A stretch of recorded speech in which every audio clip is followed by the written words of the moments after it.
प्यारे बच्चों, जय हिंद। आपका बहुत बहुत स्वागत है।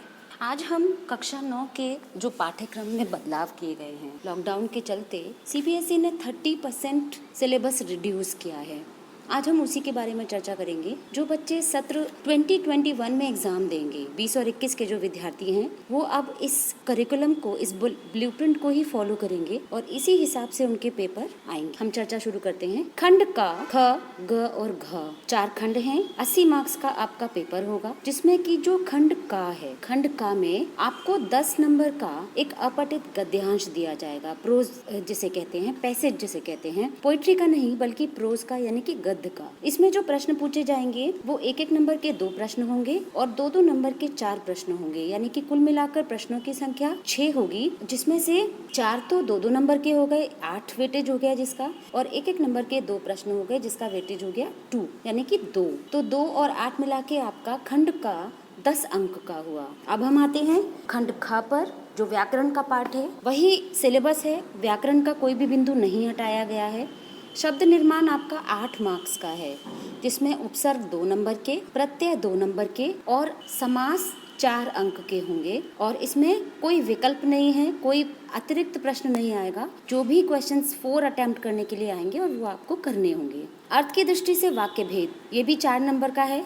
इसमें 4 प्रश्न आएंगे, कोई विकल्प नहीं है आपके सामने। तीसरा प्रश्न आता है इसमें अलंकार। अलंकार में शब्द अलंकार और अर्थालंकार दोनों ही अलंकार आपको करने हैं और यहाँ पर भी 4 प्रश्न 4 नंबर के होंगे, यानी कि 1-1 नंबर के 4 प्रश्न होंगे।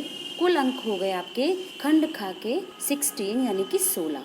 अब हम आते हैं खंड ग पर। खंड ग में आपकी क्षितिज है। पहले तो इन्होंने जो आपके गद्य के पाठ हैं उनमें से सीन पैसेज उठाया है, यानी कि जैसे दो बैलों की कथा, सांवले सपने, ये जो गद्य पाठ है, इनमें से कोई पैराग्राफ लिया जाएगा जिसे हम पठित गद्यांश कहते हैं, सीन पैसेज, और इसमें 3 प्रश्न पूछे जाएंगे। 2-2 नंबर के वो प्रश्न 3 होंगे, तो कुल अंक हो गए आपके 6। और इसी तरह से चैप्टर बेस्ड क्वेश्चन, यानी कि जो पहले वाला 6 नंबर का वो पैसेज में से पूछे जाएगा, लेकिन पूरे होल चैप्टर में से आपको 4 प्रश्न पूछे जाएंगे जो 2-2 अंक के होंगे।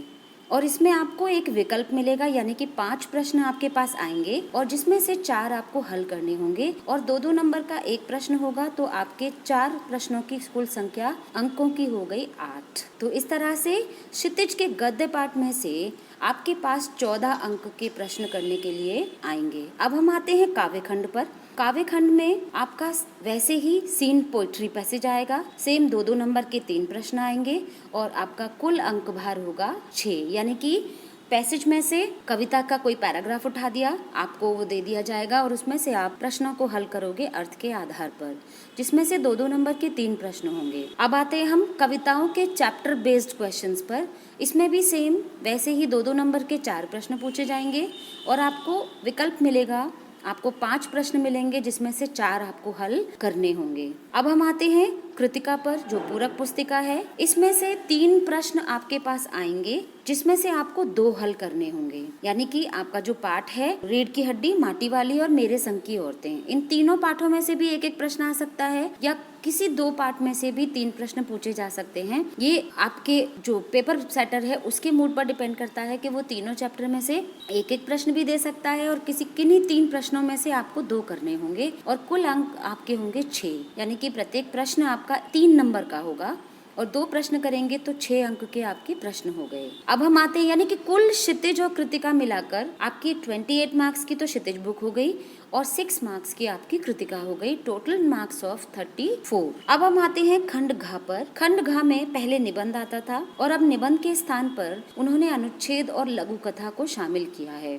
पत्र और संवाद जैसे पहले थे वो अभी भी हैं, तो इसी तरह से अब ये चारों टॉपिक 5-5 अंक के आपके हो गए। आपके पास 3 अनुच्छेद आएंगे जो 5 नंबर के होंगे, लेकिन आपको चॉइस मिलेगी 3 में से किसी एक अनुच्छेद को आपको करना होगा जो 80 से 100 शब्दों के बीच में होगा। यानी कि चॉइस में से आपको एक अटेम्प्ट करना होगा। अगले पे आते हैं हम, पत्र हैं और पत्र लेखन में औपचारिक और अनौपचारिक। औपचारिक में और अनौपचारिक में से कोई आपको एक पत्र करना होगा, यानी कि आपको अगर किसी एक पत्र को करने में कठिनाई होती है तो आपको पता है कि दोनों पत्र आएंगे, दोनों में से कोई एक करना होगा, तो आप किसी एक पत्र पे भी अपना हाथ सेट कर सकते हैं अभ्यास करके। तो इस तरह से आपके पास औपचारिक और अनौपचारिक दोनों पत्रों में से एक पत्र करने को आएगा, जिसका अंक भार होगा 5। अब हम आते हैं संवाद लेखन पर। संवाद लेखन में भी आपको 2 प्रश्न मिलेंगे, चॉइस मिलेगी जिसमें से आपको एक करना होगा, और संवाद में आप 5 अंक मिलेंगे आपको। और संवाद आपके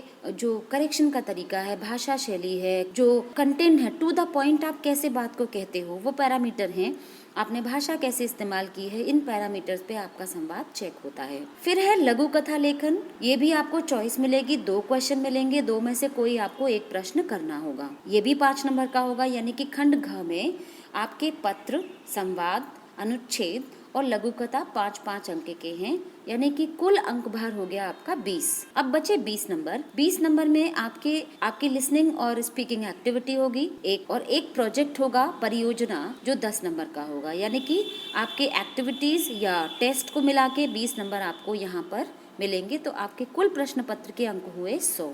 अब मैं सबसे जरूरी हिस्सा कि क्या हटाया है। 30% जो सिलेबस रिड्यूस किया है सीबीएसई ने, उनमें से कौन से चैप्टर हटाए गए हैं, आप बहुत ध्यान से सुनिएगा। देखिए, कबीर में जो दूसरा वाला शब्द है, संतो आई ज्ञान की आंधी रे, ये नहीं पढ़ाया जाएगा। बाकी सारी साखियां और पहला शब्द आपको पढ़ना है, वो आपके सिलेबस का पार्ट है। दूसरा चैप्टर है ग्रामश्री, जो सुमित्रा नंदन पंत की लिखी हुई कविता है, वो हटा दी गई है। फिर अगला चैप्टर है केदारनाथ अग्रवाल की कविता है चंद्रगेना से लौटती बेर, ये कविता भी हटा दी गई है। सर्वेश्वर दयाल सक्सेना की कविता मेघ आए, ये भी हटा दी गई है।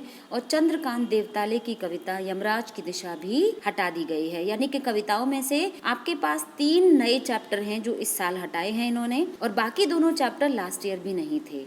यानी कि साखी के शब्द दूसरा पार्ट वो पहले नहीं था लास्ट ईयर, और पंत की जो कविता है ग्रामश्री, वो भी नहीं है। लॉकडाउन में आप लोगों का एग्जाम अच्छा हो, बच्चों का लॉस ना हो, क्योंकि प्रॉपर क्लासेस नहीं चल पा रही हैं, तो बच्चों का नुकसान नहीं होना चाहिए, इसलिए सीबीएसई ने ये कदम उठाया है। तो आपकी कविताओं में से नई 3 कविताएं हटा दी गई हैं। अब गद्य खंड पे आते हैं हम। गद्य खंड में आपका उपभोक्तावाद की संस्कृति चैप्टर, ये हटा दिया गया है। नाना साहब की पुत्री देवी मैना को भस्म कर दिया गया, चपला देवी का लिखा हुआ ये पाठ है, ये भी हटा दिया गया है। महादेवी वर्मा का पाठ संस्मरण है, मेरे बचपन के दिन, ये भी हटा दिया गया है। और हजारी प्रसाद द्विवेदी का लिखा हुआ निबंध है एक कुत्ता और एक मैना, ये भी हटा दिया गया है। इसमें से 2 नए चैप्टर हैं जो इस साल इन्होंने हटाए हैं, नाना साहेब की पुत्री और मेरे बचपन के दिन। और बाकी दोनों चैप्टर लास्ट ईयर हटा दिए गए थे, उपभोक्तावाद की संस्कृति और एक कुत्ता और एक मैना। कृतिका पर आते हैं। इस तरह से फर्स्ट और लास्ट चैप्टर, इस जल प्रलय में जो फणीश्वर नाथ रेणु का लिखा हुआ है, ये नहीं आएगा। और शमशेर बहादुर सिंह का किस तरह आखिरकार में हिंदी में आया, यानी कि कृतिका में से आपके फर्स्ट और लास्ट दोनों चैप्टर हटा दिए गए हैं। मेरे संग की औरतें, रीढ़ की हड्डी और माटी वाली, यही 3 पाठ आएंगे। और इन 3 पाठों में से 3 प्रश्न पूछे जाएंगे, जिसमें से आपको 2 करने होंगे और एक प्रश्न 3 अंक का होगा, यानी कि 6 नंबर की कृतिका आपको करने के लिए आएगी। आपके लिए बहुत ज़रूरी इन्फॉर्मेशन है, आप इसी ब्लूप्रिंट के हिसाब से तैयारी कीजिएगा। उम्मीद है मैं अपनी बात को समझाने में सफल रही। यदि अब भी आपको कोई डाउट है, कोई शंका है, तो कमेंट बॉक्स में ज़रूर लिखें, मैं आपकी शंका को ज़रूर दूर करूँगी, आपकी शंका का अवश्य समाधान करूँगी। आपके उज्जवल भविष्य की कामना करते हुए आपसे विदा लेती हूँ। जय हिंद, जय भारत, बहुत बहुत धन्यवाद।